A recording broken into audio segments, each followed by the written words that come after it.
Lahat sablay yung pamamaraan. Sablay man talaga po. Yung abogado ni Digong, si Nicholas Kaufman, malamang sa malamang tama yung duda ng mga DDS na si Kaufman talaga, ang intensyon po, patagalin ng patagalin ang kaso kasi ang sabi, ang attorney's fee kasi ni Kaufman, yung team niya, 150 million a month. Kung ikaw ay sumusweldo ng 150 million a month, tatapusin mo agad yung kaso?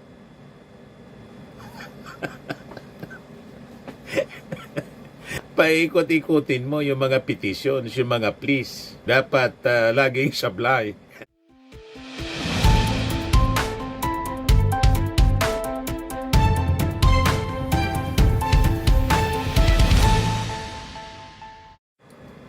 Hello po mga kababayan, si Dante Maravillas. Kamusta po kayo? Happy New Year! January to na ngayon. Ano niya Mr. Maravillas kung January to na? Si PBBM pa rin ang Pangulo. O diba? Yun ang masaya. Masaya para sa mga matitino na mga mamamayang Pilipino. Malungkot para sa mga DDS. Yung mga dilawan niya, Mr. Maravillas, masaya din sila. Kasi yung mga dilawan, mga kababayan, sumusuporta na sa ating Pangulong BBM. BBM. Mas okay sa kanila yung ating Pangulong Bongbong Marcos na makatapos ng turno hanggang 2028 kaysa to make over si Sara Duterte. O diba? So 2026 na mga kababayan, si PBBM pa rin ang presidente, si Digong nasa dahig pa rin. Kamusta na niya Mr. Maravillas yung panawagan nila na bring him home? Malabo na po. Ito mismo yung paningin ng abogado nila dito sa Pilipinas, ni Attorney Israelito Torion. Umaasa na lang po si Torion mga kababayan sa milagro. Ikaw niya talaga Mr. Maravillas. Ito ngayon yung balita. Report ng abogado PH. Lawyer Israelito Torion has called for a tapestry of miracles to secure the release of former President Rodrigo Duterte and preacher Apollo Kibuloy.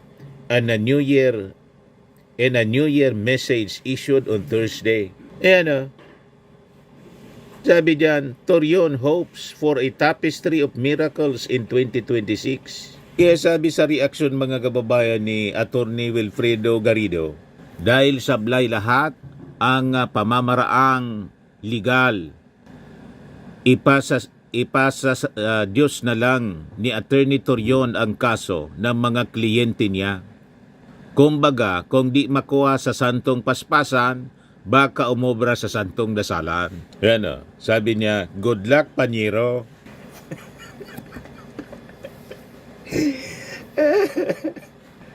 Dahil daw, lahat sablay yung pamamaraan. Sablay man talaga po. Yung abogado ni Digong, si Nicholas Kaufman, malamang sa malamang tama yung duda ng mga DDS na si Kaufman talaga, ang intensyon po, patagalin ng patagalin ang kaso kasi ang sabi, ang attorney's fee kasi ni Kaufman, yung team niya, 150 million a month.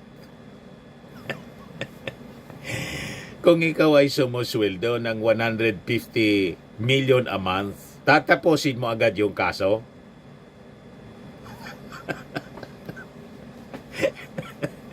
Paikot-ikutin mo yung mga petitions, yung mga pleas. Dapat laging sablay.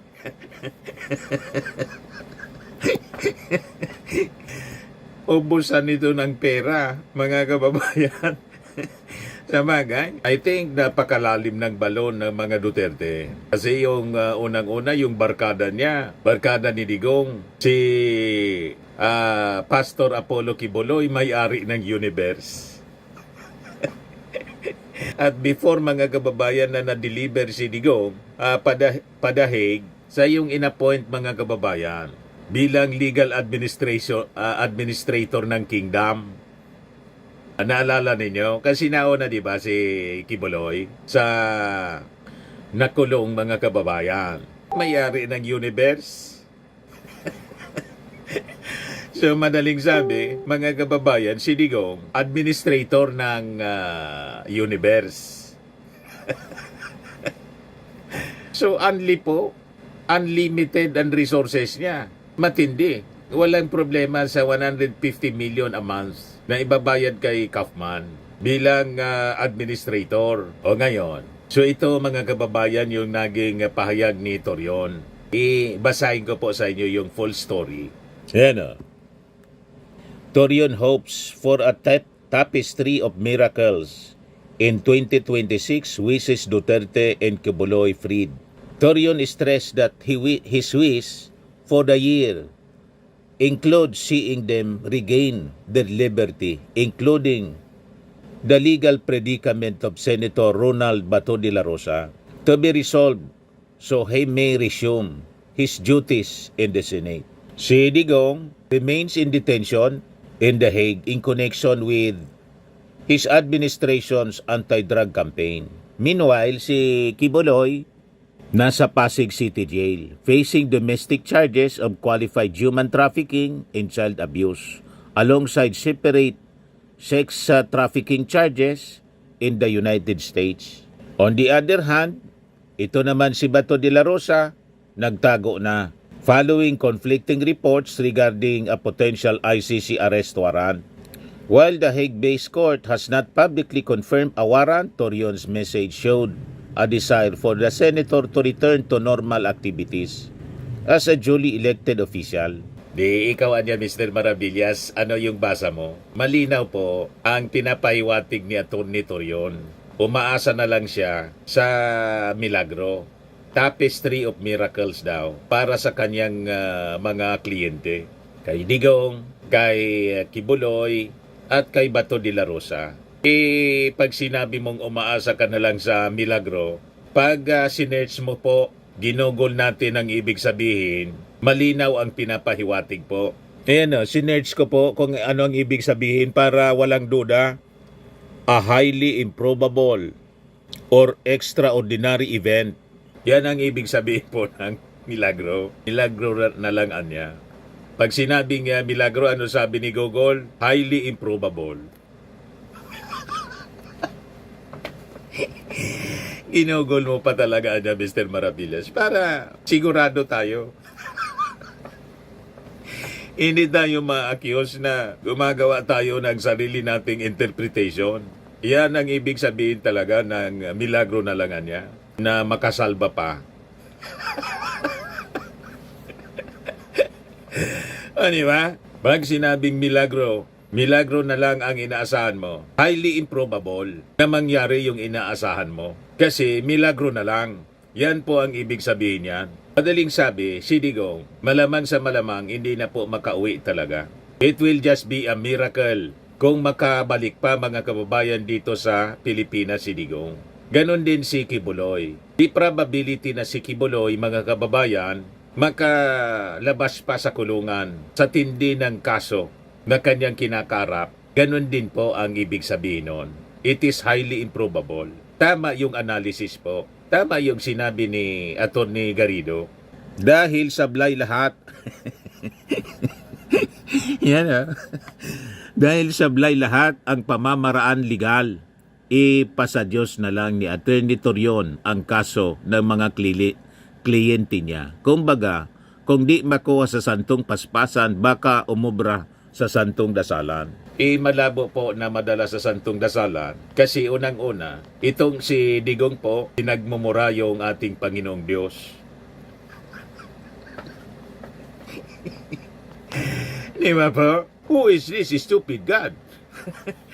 Sabi ni Digong, rinidicule niya, ininsulto niya, mocking God. Pag ganyan po, talagang may paglalagyan ka. Ito na nga po yung nangyari kay Digong for mocking God. Nakita ninyo, kahit anong gawing mga prayer rallies, di ba po, series of prayer rallies yung ginawa nila. dito sa Pilipinas, pati doon sa The Hague. Pinakinggan ng Diyos po yung mga prayer rallies nila. Hindi. Bakit hindi pinakinggan? Yung pinapanalangin nila po, sinumpa na ng Diyos. Kasumpa-sumpa yung kanyang ginawa na pang-insulto sa ating Panginoon. Yung pastor na kaibigan ni Digong, mga kababayan, si Kibuloy, inagawan pa ng trono yung ating Panginoong Hesukristo. Siya na yung tagapagligtas at may-ari ng universe. Imagine that. Di ba? Kaya lahat ng panalangin, hindi talaga pakikinggan. Plus itong si Bato de la Rosa, na ang kanyang tagapagligtas, si Kibuloy, at ang kanyang idol na si Digong. Pero nagtatago na ngayon. You see? So malabo na magmilagro pa sa kanila. At the fact na umaasa na lang si Attorney Torion sa milagro, ang ibig sabihin yan, umaasa na lang sila sa isang highly improbable na event na mangyari pa sa kanilang buhay. Di ba? Ganon yon mga kababayan ang ibig sabihin nito Attorney Torion. Umaasa na lang po sa milagro. Kaya tingnan ninyo yung mga reactions ng mga tao. Sabi ni Lorna de los Reyes, 110 million Pinoys are praying for justice. Duterte mocked God many times kaya walang mangyayaring himala. God performs miracles to those who believe and have faith in Him. Correct, mga kababayan. Ito yung hindi nare-realize mga kababayan ng mga DDS. They are actually blind followers kasi. Kaya hindi nila ma-realize na walang himala, sabi ni Nora Honor noon. Walang himala para sa mga tulad nilang tao. Sabi ni Vincent Songgayan Nies, si Attorney Tablatalo. Sabi ni Boy Dueñas, since Duterte mocked God and called him stupid, sinong Diyos ngayon dadasalan niya? Si Kibuloy? Yan mga sinabi ni Digong. Yung Diyos mo, pinako sa krus, tapos sabay mura, nakakawala ng bilib. Ako ang Diyos, tapos ipako mo ako? Sabay mura na naman po. Sabihin ko, lightning, ubusin mo ito. Sunugin mo lahat ng mga irehes. Ganon niya mga kababayan, minak. Nilapastangan yung ating Panginoon. May purpose kasi ang ating Panginoong Diyos Ama sa langit kung bakit nagpapako sa krus yung ating Panginoong Hesukristo. Yun ang hindi na niya naintindihan mga kababayan. Ang bugtong na anak ng ating Amang Diyos sa langit, may purpose kung bakit yung kanyang anak na si Hesukristo mga kababayan, hinayaan na magpapako sa krus. Nakasulat po siya sa John 3:16. For God so loved the world that He gave His only begotten Son, whosoever believeth in Him, so that whosoever believeth in Him should not perish, but have everlasting life. Yun ang hindi naintindihan ni Digong. So yun ang kanyang inabot. Kaya ipagpatuloy lang ninyo ang pagmumura, ang pag-iinsulto sa ating Panginoon. Ituloy lang ninyo. Inapakalinaw po ang warning ng ating Panginoon, sabi sa Galatians chapter 6 verse 7. Be not deceived. God is not mocked. Whosoever a man soweth, that shall he also reap. Yan ang sabi sa Tagalog. Huwag ninyong linlangin ang inyong sarili. Hindi maaring tuyain ang Diyos. Kung ano ang itinanim ng tao, yun din ang kanyang aanihin. Yun ang itinanim ni Digong. Tinuya niya yung ating Panginoon. So inani niya ang kaparusahan mga kababayan. Kung ano ang tinanim niya, yun ang anihin mo. Huwag mo niyang linlangin yung sarili mo. Huwag magpalinlang. Do not be deceived. Naintindihan na ninyo, mga DDS. Kaya yan mga masama ninyong gawain, pagmumura, pagpanunuya, pambaba sa amin. Ituloy lang ninyo. Kaya ako hindi napipikon sa mga buzzers ko. Ituloy lang ninyo ang pagpanunuya.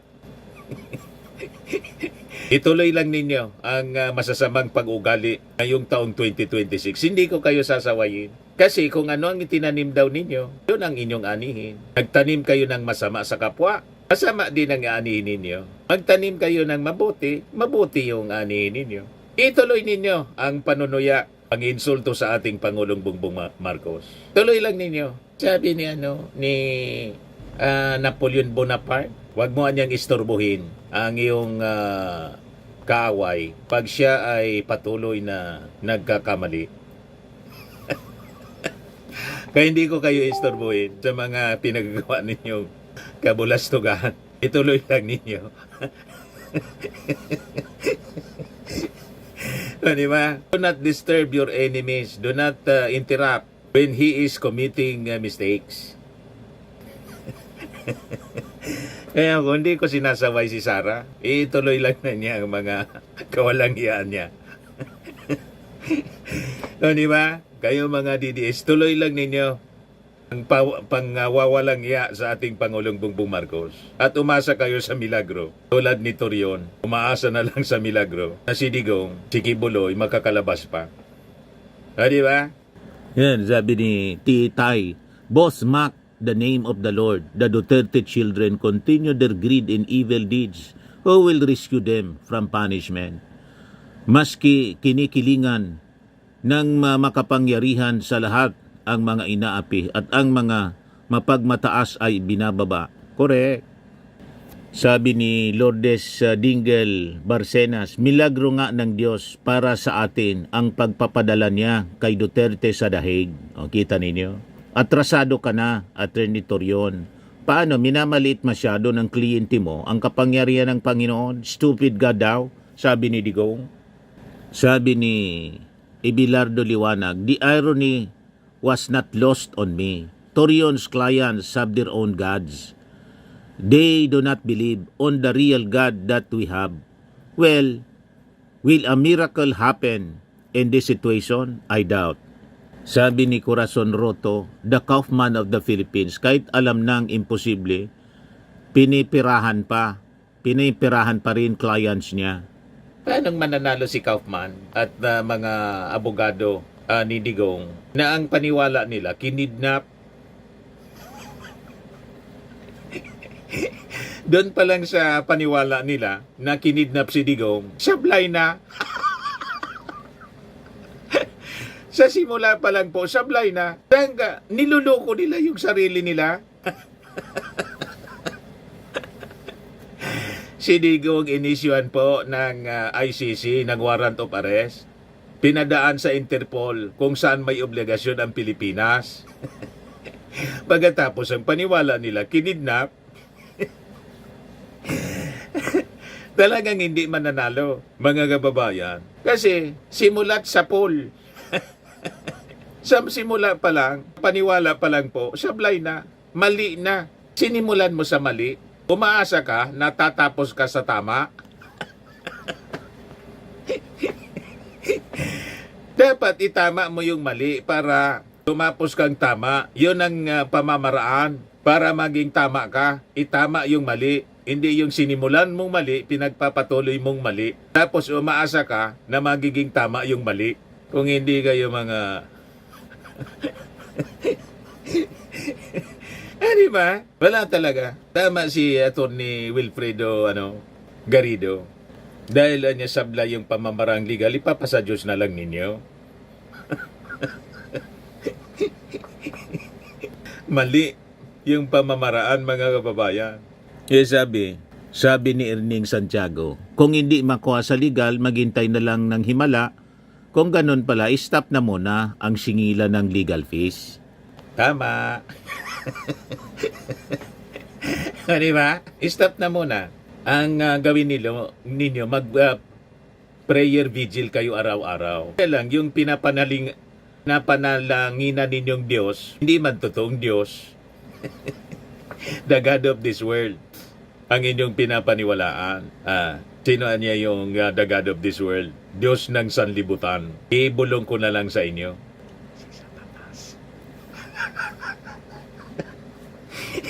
Yan ang sabi sa Bible.